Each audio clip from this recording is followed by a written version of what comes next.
ଲଗେଇଛନ୍ତି ଟମାଟର ଗଛଟା ଦେଖିପାରିବେ କେତେ ବଡ଼ ଟମାଟର ଗଛଟା ହେଇଛି। ମୋତେ ଆଶ୍ଚର୍ଯ୍ୟ ଲାଗୁଛି ମୁଁ ଏତେ କମ୍ ମାଟିରେ ମାଟି ଦେଖିବେ ମାତ୍ର ଇଏ କେତେ 4-5 ଇଞ୍ଚର ଟପ୍ଟା ହେବ ନାଇଁ କି। ଏଠି ଅଛି ଯୋଡ଼ାଏ ଟମାଟର ଗଛ, ଏଠି ଯୋଡ଼ାଏ ଟମାଟର ଗଛ, ଆଉ ଏଇଟା ଗୋଟେ ବଡ଼ ଟମାଟର ଗଛଟେ। ଆଉ ଦେଖିବେ ଟମାଟର କେତେ ଫଳିଛି। ଦେଖୁଛନ୍ତି ଟମାଟର ଏଠି 3-4ଟା ଖଣ୍ଡେ ଧରିଛି। ଏଠି ଭିତରେ ବି ବଡ଼ ସାଇଜ ଟମାଟର ହେଇଛି। ଏଠି ବି ଟମାଟର ଫଳିଛି। ଆପଣ ଦେଖିପାରିବେ ବୋଧେ ଏଠି ବି ଯୋଡ଼ାଏ ଖଣ୍ଡେ ଟମାଟର ଫଳିଛି। ତା ମାନେ ସବୁଠୁ ମୁଖ୍ୟ ହେଉଛି ମାଟି। ମାଟି ଯଦି ଆପଣ ପୁରା କମ୍ପୋଷ୍ଟ ଥିବ, ଆଉ ମାଟିରେ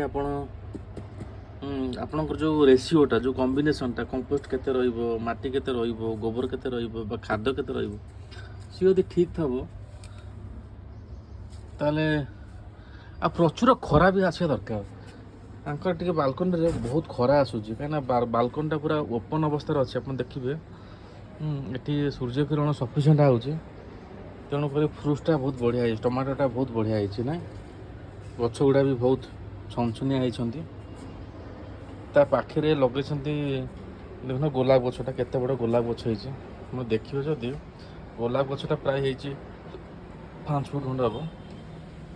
ମୁଁ ତ ଆରଥର ଆସିଥିଲି ବହୁତ ଗୋଲାପ ଫୁଲ ଫୁଟିଥିଲା, ସେ ଏଥର ଟ୍ରିମିଂ କରିଦେଇଛନ୍ତି, ତେଣୁ ଗୋଲାପ ଫୁଲ ନାହିଁ। ତେଣୁ ବାଲକୋନିରେ ବି ମୁଁ କହିବାକୁ ଚାହେଁ ଯେ ତୁମେ ଫ୍ରୁଟ୍ସ ବି ଲଗେଇ ପାରିବ, ଫ୍ଲାୱାର ବି ଲଗେଇ ପାରିବ। ଏଠି ସେ ଲଗେଇଛନ୍ତି ଏଇଟା ଗେଣ୍ଡୁ ଫୁଲ ହେଲା, ତେଣୁ ଗେଣ୍ଡୁ ଫୁଲ ବହୁତ ଫୁଟିଛି, ବହୁତ ବଢ଼ିଆ ଫୁଟିଛି। ସେ ଦେଖିବେ ଛୋଟିଆ କି ସାମାନ୍ୟ ଗୋଟେ ଛୋଟିଆ କୁଣ୍ଡରେ ଆପଣ ଦେଖିବେ ଯଦି ଛୋଟିଆ କୁଣ୍ଡଟା ଏଇ ଗୋଟିଏ କୁଣ୍ଡରେ, ଆଉ ଏଠିରେ ବୋଧେ ଯୋଡ଼ି ହେଇଛି ନା କି, ଏ 2ଟା କୁଣ୍ଡ, ଆଉ ଏଠି ଗୋଟେ ଗଛ, ଏ ଗୋଟେ ଏଥିରୁ ବାହାରିଛି, 2ଟା ଗଛ ବାହାରିଛି, ଇଏ ଗୋଟେ। ଗଛ ଗୁଡ଼ାକ ବହୁତ ଅଳ୍ପ ମାଟିରେ କେମିତି ଗଛ ଗୁଡ଼ାକ ବହୁତ ବଢ଼ିଆ ଭାବରେ ବଢ଼ିଛନ୍ତି। ଆଉ ଫୁଲ ଗୁଡ଼ାକ ଏକଦମ ଦେଖ ନା, କେତେ ଗୁଡ଼ିଏ ଫୁଲ ପୁରା ଗୁନ୍ଥି ହେଇଛି, ମାନେ ବହୁତ ଫୁଲ ଫୁଟିଛି। ଏଇଟା ଗୋଟେ କେଉଁ ଗଛଟା ମୁଁ ଜାଣିନି, ଏଇଟା କେଉଁ ଗଛ, ଯଦି ଆପଣ ଜାଣିଥିବେ ତାହେଲେ କୁହନ୍ତୁ ଏ ଗଛ ନାଁ କ'ଣ। ଏଇଟା ତ ବାହାର କିଣା ଗଛଟା। ଆଉ ଏଇ ଗଛଟା ପ୍ରାୟ ଆମ ସମସ୍ତଙ୍କୁ ଦେଖିବ ଗାଁରେ ଏଇ ଗଛ ଆଭେଲେବୁଲ୍ ଥିବ, ବାରି ଘରେ ପ୍ରବଳ ଭାବରେ ମାଡ଼େ। କିନ୍ତୁ ଏଠି ସେ ଗଛଟା ଏ ଗଛଟା ଶୁଖିଯାଇଛି। ଆରେ ଗଛଟା ଶୁଖିଗଲାଣି, ଏଇଟା ବି ଶୁଖିଯାଇଛି। ଯୋଡ଼େ ଗୋଟେ ଗଛ ଠିକ୍ ଅଛି, ଏଇଟା ପାଣି ଅଭାବରୁ ଶୁଖିଯାଇଛି କି କ'ଣ କେମିତି ଉପାଡ଼ି ଦେଇଥିଲା ମୁଁ ଜାଣିନି, ହେଇଥାଇପାରେ ପାଣି ଅଭାବରୁ ଶୁଖିଯାଇଛି। ଏଇଟା ଧନ୍ୱନ୍ତରୀ ଗଛ ବୋଧେ, ମୋତେ ଲାଗୁଛି ଧନ୍ୱନ୍ତରୀ ଗଛ। ଆଉ ସେ ବହୁତ ଗୁଡ଼େ ଲାଗୁଛି ଚାରା ପକେଇଛି, ଚାରା ପକେଇଛି। ସେ କୁସୁମ ଗଛ ଚାରା ପଡ଼ିଛି, କୁସୁମ। ଏଇଟା ଗୋଟେ ଭଣ୍ଡା ଗଛ ଲଗେଇଛି।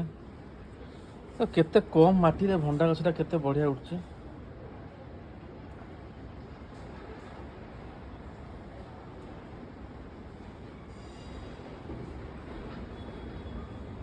ତ ମୋତେ ଲାଗେ କୁଣ୍ଡର ସାଇଜ୍ ମ୍ୟାଟର କରେନି, ମ୍ୟାଟର କରେ ଯେ ମାଟିର କ୍ୱାଲିଟି ହେଲା।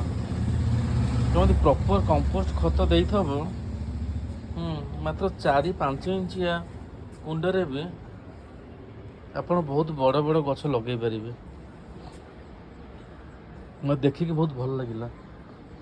ଶୁଣ, ଆପଣମାନେ ବି ବାଲକୋନିରେ ଏମିତି ଗଛ ଲଗାନ୍ତୁ।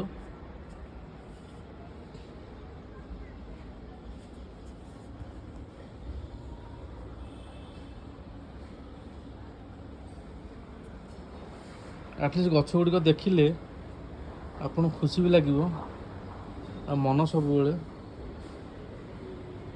ଚଞ୍ଚଳ ରହିବ, ସବୁବେଳେ ଏନର୍ଜେଟିକ୍ ରହିବ। ଜୟ ଜଗନ୍ନାଥ।